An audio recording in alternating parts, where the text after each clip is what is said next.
You can be an entrepreneur at any point in time, but there's some people that just early on exhibit that.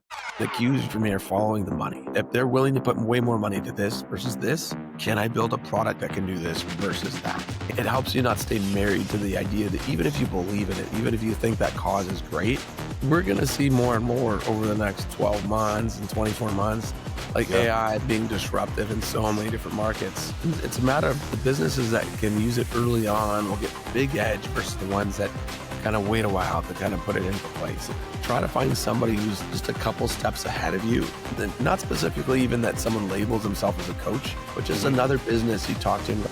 This is the Relentless Pursuit of Winning podcast, where we are here to educate, equip, and inspire people to build extraordinary companies. We're so glad you're here. Don't forget to like, subscribe, and hit the bell so you can get updates every time we drop a new episode. Now let's get it started. Hey guys, this is the Relentless Pursuit of Winning podcast. My name is Rick Meekins. I'm going to be your host today, and we've got Wes Lemos in the studio. Sir, how are you? I'm doing wonderful. Thank you so much for having me here today. Absolutely. I was excited for this. It was, we had some great conversations and that sort of thing. And so this was cool for me. This is cool. I know a little bit about you. We've talked a little bit, we talked about Sales Connector and some of your history, but our audience doesn't. So I would love it if you could give us like your entrepreneurial journey. Yeah. Oh gosh, I appreciate you asking. It's a long one. I've been around for a while doing this, but I believe more and more today that entrepreneurial, like there's part of it that's DNA focused. Not everybody has that. And you can be an entrepreneur at any point in time. Any season you can kind of shift. But there's some people that just early on exhibit that. I would say like second grade, third grade were some of my bigger stories that actually like kind of made the track for me becoming an entrepreneur. I'll say this quick just because it's a cute little story though. When I was in third grade, small town, South Dakota, there's nothing really going on there. My parents were into health food and they would bring home these little like bottles of some kind of like stuff they'd put in their orange juice that was like maybe some vinegar or something or other that they felt like was good for them. And it smelled horrible. And I would look at these little bottles and tell them, instead of them throwing the bottles away afterwards, I go like, can I keep them?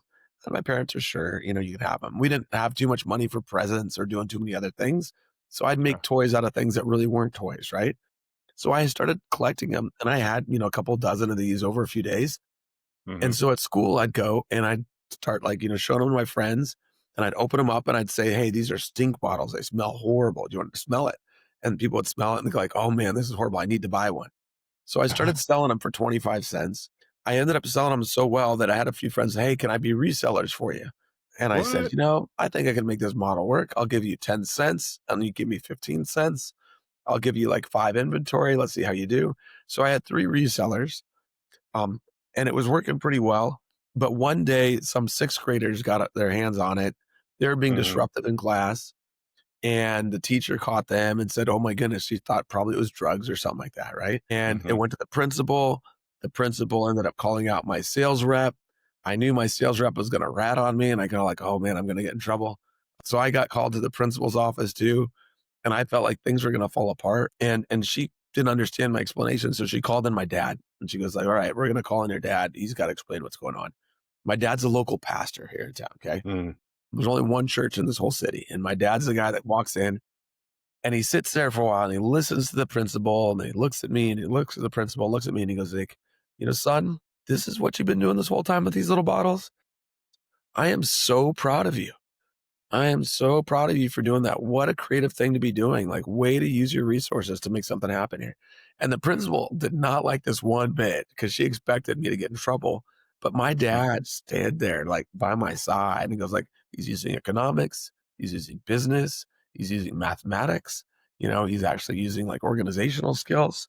You should be proud of this kid. He should be like, commended for what he's doing here at school. And it kind of established this thing in my heart saying like, I can kind of do whatever and I'll be okay. Even if it fails, I feel like I have this foundation of feeling accepted and loved. It's a fun thing no matter what. So win or lose, you're ahead. It went on and on. In college, I built my first company that actually did well. I went, with Idea Computer, I built this blog that eventually got about 250,000 followers to it. And before long, on paper, we were worth like 20 or $40 million. And that was like the catalyst for all my future businesses. So since college, I've never really had a job. I just been doing entrepreneur stuff. So it's definitely been part of my journey. Lots of companies. It's a roller coaster though. I wish I could Yeah. say up and up and up. It's not. You win some, you lose a lot, but I don't think I'll ever go back to not being an entrepreneur. I'll always just be finding my way to pay my own business here on out. I love that. I love that. I love it. That's so courageous. I mean, just walking in, just say, hey, you know what, you're not going to win them all. I think as I mentor, a decent number of younger companies, and this it's kind of the thinking that you have to instill in people. It's like you're not always going to win. I did a couple posts on that a while ago, but that's awesome. Thank you for sharing that. One of the things you have on your LinkedIn profile is that you're a growth hacker. Yeah. What do you mean by that? What is Growth hacker is kind of one of those vague words that can mean a lot of things. But to me, like every business that I've been in, like there's a path that's kind of standard to grow a business where you go down advertising or SEO, or you hire like a high end marketing company to do their services for you. But I really feel like if you start thinking kind of more from a practical level, like there's got to be ways to get your business to grow, especially in the early stages. That's what I'm passionate about. Going from that ideation to like Mhm. revenue to 5 employees to 10 employees to 20 employees. That's Yeah, been my focus many times. yeah, And to do that, you can't do the same thing that an enterprise company does. You got yeah, to be more of like a hacker's. Like I'm finding something to work that way out. For example, like I had a company called Wish Deal for a while, and it was a competitor to Groupon when Groupon was just starting. And okay. I still love this idea. All your ideas become your babies, right? Yes. And what I ended up doing was like I would find different festivals that were going around during the summer. I would Mhm. hire somebody in that city and I would say, I'll pay for your ticket to go to the festival, but I'm going to send you 2,000 stickers and I'm going to send you a clipboard. And for you to pay for this ticket back to me, I need you to hand out stickers, get emails and phone numbers for people who want to sign up for Wish Deal. And they would gladly do that. And it might have been a $40 ticket, but it would end up getting me 2,000, emails or 5,000 Yeah, emails. yeah, And so it was just like an unconventional way to grow my business to a couple 100,000 subscribers. And the yeah. cost to me was very little. And I think it's those ideas that are outside the box that you can grow. And that's just always for me, like it's a creative problem. Like what can we do with the business that you have to get it Mhm. to a different level using methods that are like economically feasible, that are outside the box, that aren't as competitive as like say going down the mainstream roads. And I put that in my mind. That's what a growth hacker, at least how I see myself. And that's why I give myself that label. I love that. I love that. How do you come up with these ideas? I mean, it's not, you know, conventional, as you said. Yeah. It just Again, comes to you. yeah. So sometimes I joke and I say brainstorming is my superpower, like, and it's not like most ideas are bad. And I think you just have to know that. And this is something like I continuously try to teach, whether it's like my kids or the people that I'm with. Like when someone starts Mhm. brainstorming, it's not the time to kind of shoot down their ideas and say like, "Oh, that's a bad idea," because it kills the Yeah, energy. But it's like to use one yeah, idea to propel the next idea, to propel the next idea, to encourage them like, "Oh, no way." No one's ever thought about like, I don't know, whatever it is, selling like, like giant cups of lemonade. They always do small cups of, although probably it's a bad idea, right? But that idea might say, what else could we put in a giant cup? And then that might start, like, oh, okay, giant cups, we could do this and that. And that might go and go. And all of a sudden you have an idea that people Mhm. haven't thought of that's a good one. Mhm.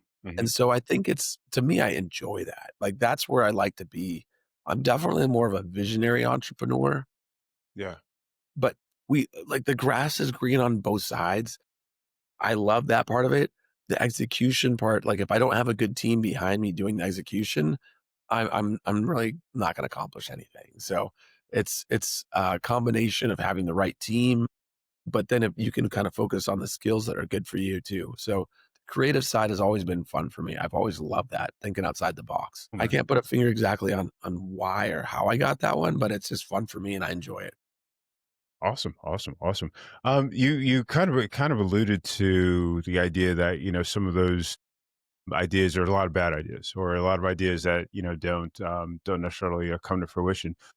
I think one of the challenges that I see with some people is they don't know when to say, "Hey, this isn't going to work. I need to pivot and do something different." What have you learned or what have you experienced in there? Yeah, that's a big one, and I think that's a failure for most of us entrepreneurs, myself included. I know it's so easy to see this in other people, but it's so hard to see in ourselves. Is we get married to our idea, and we believe in it firmly, and we try to push that idea, months and months and years into it. There's a good friend of mine, one of the most successful marketing people that I know. His name is Hernan. He's from Peru, and he had this startup that was like well ahead of its time, and it was basically going to be like a Zoom, but it was before Zoom existed at the time. The only thing they really had was Skype, and Mhm. and he built it so well, and he had so many features in it where they could do classroom settings, raising hands, sharing documents, embedded surveys. It went on and on and on, and he'd share this to big tech, enterprise, even journalists and things like that. And he got featured in big magazines, and everyone would applaud him. They'd go like, "Oh, that's a great idea. This is amazing. This is amazing. I've never seen anything like this." So he kept on putting more money and more time and more effort. And probably finally after 3 years, he launched the product. Mhm. And then he went to the consumers, and the consumers would look at it and go, "This looks really cool. I'm going to stick with Skype. It's free." And he couldn't get any traction after all that. And so the lesson he learned is like, if you can be quick to an MVP and quick Mhm. to see if people are actually going to spend money on your product, Yeah. it's a great thing to do. And it's easy for me to say this from this side of the table, but when you're in your own idea, you go like, no, no, no, my idea, I need to build it out for 6 months before I can tell if people are going to like it. But if you can, I'd always say like, go back and try to build it as simple, as easy as you can, and just see if people are really willing to throw money at it. Not your mom, not your cousin, not your friend's friend, but a cold person. Like knock on a door, somebody you have no idea who they are, and Mhm. and see if they buy your idea. And if not, move fast, to something else.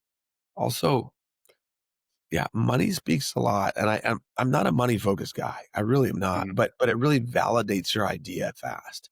Because let's Yeah. say if you go like, oh, I'm going to do, training for business managers, and I'm going to teach them how to be better business managers, and I'm going to charge $1,000 an hour for that, and Yeah. you think it's great, and maybe one person you talk to also said that's great, but Yeah. you go to businesses and they go like, we don't need, like that doesn't seem like it's worth it, but if you can train our sales team, we'll pay you $1,000 an hour. And Yeah. so it's a matter of kind of just making sure you early on, the beautiful thing with any business is you should be able to pivot fast and being able to take the cues, and the cues usually for me are following the money. Like say if they're willing to put way more money into this versus this, can I build a product that can do this versus that? And it helps you not stay married to the idea that even if you believe in it, even if you think that cause is great, Mhm. unless you're like filthy rich, and then you can do whatever you want. You could build the cause that no, that's fine. But most of us aren't in that boat. And early on, you kind of have to build something that people are willing to pay for, and trying to find that kind of niche of like, okay, I think this is great, but people are more willing for this. I'm gonna pivot here, but still put a little bit of my flair in there, and then build a business in that. And that's fine. Yeah. Lots of ideas there, but those are great questions. I really appreciate you asking them. For sure, for sure.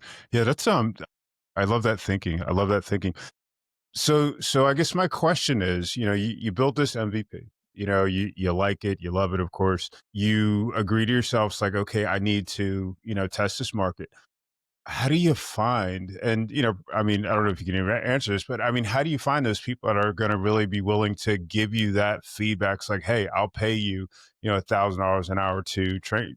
I mean, there's just so many people that Yeah. could potentially be your customer. Again, it's going to depend a lot on the product that you're building, but coming up with like that cold list is really where you're going to learn a lot, because like Hmm. referrals and friends, and a lot of people build businesses, and it stays within a bubble, and they think they got a great business, but it has no traction outside of that bubble. And Yeah. and that's okay. That becomes a lifestyle business. Maybe it's making enough money for you in that situation. But if you want something you could scale, you got to be able to go to cold outreach and Yeah. turn cold outreach into clients at an okay rate, right? Yeah. And finding your target audience is important. I heavily believe in LinkedIn. That's been my jam for the last, at least 5 years very, very heavy. I built a product, a SaaS product that's built on top of LinkedIn, Yeah. and that's been pretty successful. Coming up with that list of people that you can talk to and then reaching out to them directly and just asking people. A lot of times what I've seen is the sale doesn't happen, and this maybe I'm going a little bit away from your question by answering this one though, but in selling something to somebody, like I've learned a lot. I've done 4,000 of these calls at this point, and my team has helped people get 300,000 calls on Zoom using LinkedIn. But Uh, the thing that I've seen that's really successful, it's not about walking quick. People, your product might be priced at $1,000 or $500 or and it may or may not be good. But if people, you really want to focus on the relationship first yeah. and focusing on getting to know them, feeling like they're understood, feeling like you value whatever, like whatever's going on that's good, bad, difficult, in between those in their lives. And then you go and you share about what you're doing in your product, they take you so much more seriously. And so I feel like that's a big component of sales. Sometimes people even have great business ideas and Hmm. maybe they could actually, do better, but their ability to sell it, to kind of put it in front of people in a way that people will buy it, it's Hmm. not the fault of the product or the idea or the invention. It's really the fault of them being able to present it in a way that's getting acceptance too. And my solution for that, it's a little bit like public speaking. You just, if you're not a good public speaker, you say yes to public speak at 12 more, 20 more events. And if you're still not good, then say 50 more events. If that's going to be important to who you are, or you find somebody else to do it for you. But usually we don't have that luxury in the beginning. Brilliant. That's brilliant. You alluded to your SaaS product, Yeah. and so we'll go in a couple different directions with this.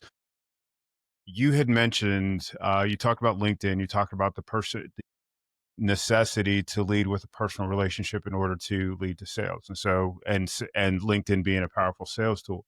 So we talked a little bit about your SaaS product. How does your SaaS product, or tell us about your SaaS product and how it accomplishes that goal? Yeah.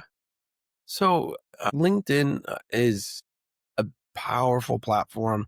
There's several ones that are out there, but I continue to feel like LinkedIn is going to be one that's going to have increased significance, in our society and business, and it's here for a long time. There's nothing else quite like it in the market that's for that niche that does what it does. And LinkedIn has like there's beauties to it, and the strengths and weaknesses are all just important for us to understand. You're not allowed to reach out to like hundreds of thousands of people in a month on LinkedIn, unless you're paying, a lot of money for lots of emails. But in general, there's a throttle, there's a number that you can kind of work with. And that Hmm. number tends to be closer to about 50 people a day, is what we're seeing. The number changes, maybe 6 months from now, it might change. It was a lot more 6 years ago when I started doing this thing. But right now, 50 people a day, and if you're not reaching out to those people on LinkedIn, you're kind of missing an opportunity. And so that's one thing usually what I do early on when I'm talking to somebody is I try to coach them. Like, if you could reach out to net new 50 people on LinkedIn that would be good to talk to, that would be valuable to your business, Hmm. could we come up with a strategy? Could we come up with a call to action and an approach that could draw them in to meet with you that would be valuable to you? And most people will eventually share, like, actually, if I could talk to like a couple investors a day. Now, meeting 50 people on LinkedIn doesn't mean you're going to get 50 meetings. Yeah. There's a strategy to kind of like work through that process, but a percentage of them will. And that's what we're kind of working with on this one. So our SaaS platform is built to help kind of do the heavy lifting in certain areas of that process because it is tedious and it is time consuming. And most of us really, you don't want to be spending your time if you're a really good, cold caller. You don't want to be spending all your time just dialing numbers and waiting to see if somebody's home. It's not a good use of your time.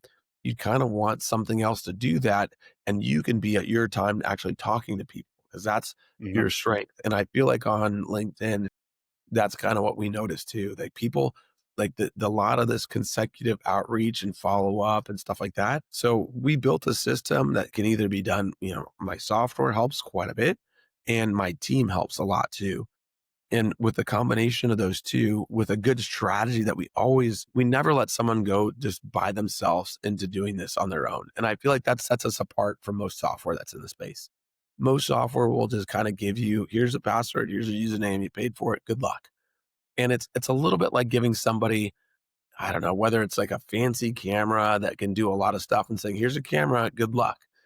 Hmm. You'll end up using it worse than you use your iPhone at the end of the day. Or, here's the keys to like this race car kind of thing. And you're going to drive it like you drive a Prius. And at the end, you're like, hey, it's not really worth me doing this. I'd rather do it manually. But we spend a lot of time doing strategy sessions, onboarding sessions, training, setting up templates for people, showing how to respond to certain things.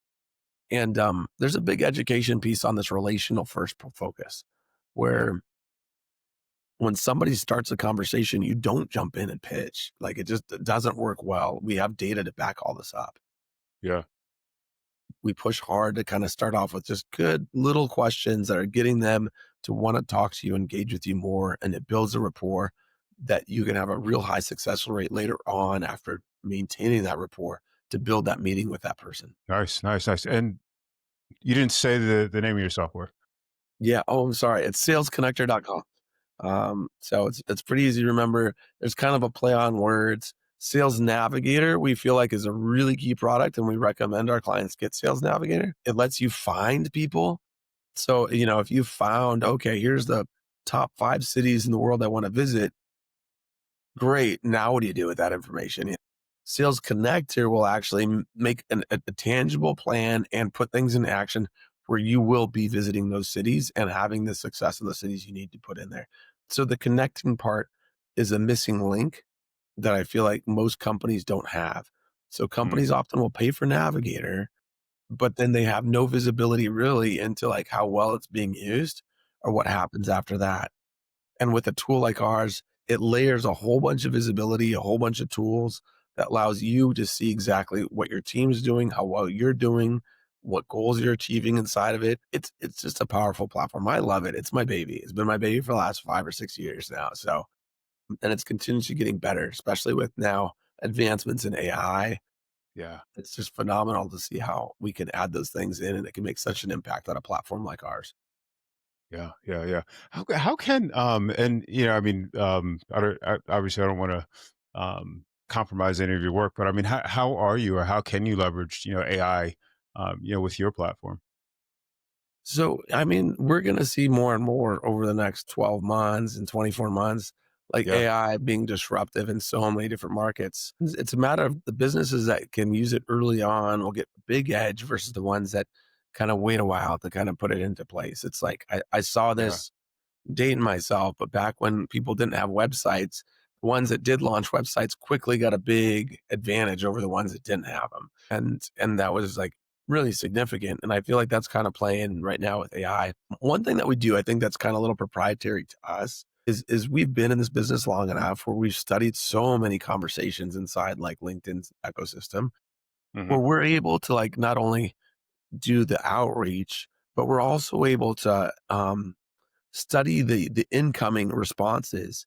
And we've noticed that all incoming responses usually fall in one of 12 buckets. And this is like an internal analysis after studying tens of thousands of messages. And that is super important. So we use AI to read every incoming message before you read it. So you're going to see if you got 30 messages to you on LinkedIn today, they'll all be categorized before you even click on it. And that's going to let you kind of know, okay, out of the 30, I have 10 that said they're not interested. I have 5 that are just being friendly. I have 5 that are being more engaged with me. And I have 10 that want to meet with me. And I have 3 that are giving me referrals. And that all shows up on your screen where you can kind of prioritize the ones you want to prioritize. wow, And also, that's where we love using LinkedIn, like AI, hmm, that we train AI on our side to be different based on every different stage of conversation. And I feel like that mirrors human relational behavior. Like if Yeah. I walk up to, I don't know, just on the street at a grocery store, whatever, and talk to a person for the very first time, the rules of interaction and engagement in that situation are ones that are very different than if I walk up in a parking lot and I see a good friend of mine that I've already talked to 10 times, right? Yeah. Yeah. How I can interact and what I can say and what I can do are very different. So I Yeah. know, like, we kind of teach you, hey, this person, because they engage in a very short, simple fashion, we're putting them in the friendly bucket. We try to put your rules, be brief, be short, don't talk about yourself, look through their profile, find something that's just a little catchy question that's easy for them to answer, get them to answer a little bit more about themselves so they're more engaged with you. And Yeah. that's kind of like the Yeah. goal there. And then every stage, we kind of build rules, and then we use ChatGPT. That's what we're using behind the scenes, Yeah.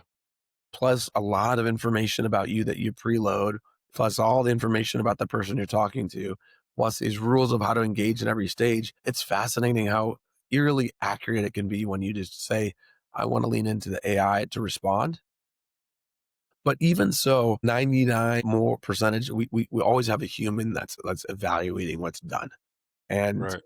our team is USA based. We're really good at being conversationalists, and we'll Yeah. tend to read every message, make sure any editing that needs to happen happens.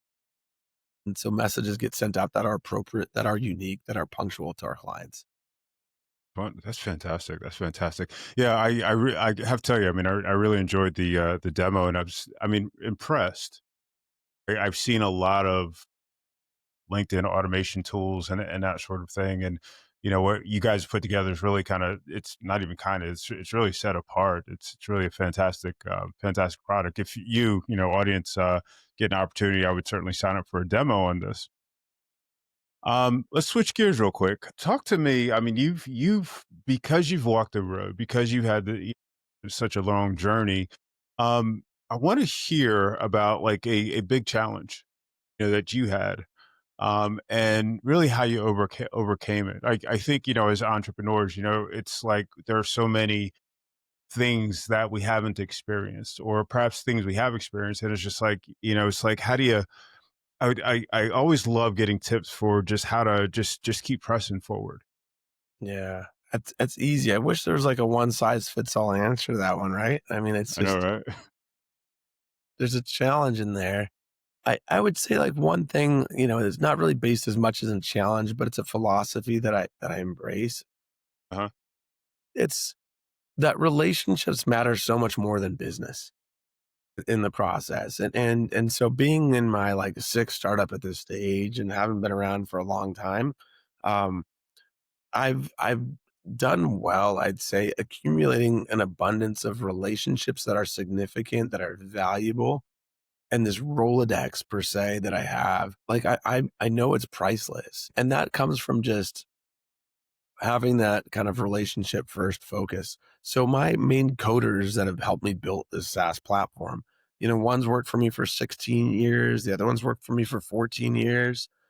My bookkeeper has been working on and off for me for 28 years in the process. So my team is a veteran team that believes and trusts me at this point. And that's incredibly helpful. And the people, like say, even outside of my team, like the contacts I can go to when I have a new idea, I probably have dozens of people that I can talk to that believed in me, 3 businesses ago, 2 businesses ago. I just brought on for a little while a chief operating officer, no, a chief growth officer, but he's somebody that we worked together for a little bit. I believe it was 12 years ago, Hmm. and we had such a great rapport and understanding of each other, and it was just a fun time to work together in a shorter period of time. So I would encourage that, even if your business fails, but you Yeah. made 5 good friends that trust you and believe in you, Yeah. that's something that's not to take lightly, that you're gonna be able to kinda utilize one way, shape, or form. They'll come back to help you out in the future. I've only done bootstrap businesses. Maybe that's another thing to think about. Like, even this week, I was talking to people that are doing significantly big raises of seed capital, Series A capital. Hmm. Fascinated by that. I don't understand that though. That's not my area. like grabbing big amounts of money. So, if anyone wants to talk later on about, let's say, how to bootstrap a company, like I'm all for it. And there's pros and cons in that process. If you're losing money, it's your own money that you're losing. But it's nice because you're not disappointing anybody else in the process. It's just your own philosophy in there. But yeah, economies change and things aren't predictable. I think that's also something to think about. Like you might think you have a business that's foolproof, Yeah. but then COVID hits and a restaurant that you go like everybody needs to eat.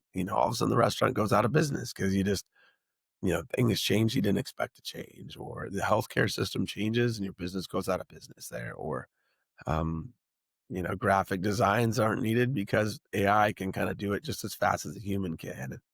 I think just being ready for the unknown. Oh my goodness, it's an easy thing to say, right? Yeah. In there. But yeah, some of those ideas I think maybe we'll stick with some of your viewers here. Yeah, I would love that. I would love that. I'd really love for folks to be able to get in touch with you again. With Sales Connector. Maybe even some conversations and that sort of thing. What's the best way to do that? So my LinkedIn account, pretty easy to find. It's just Wes Lemos, Lemos.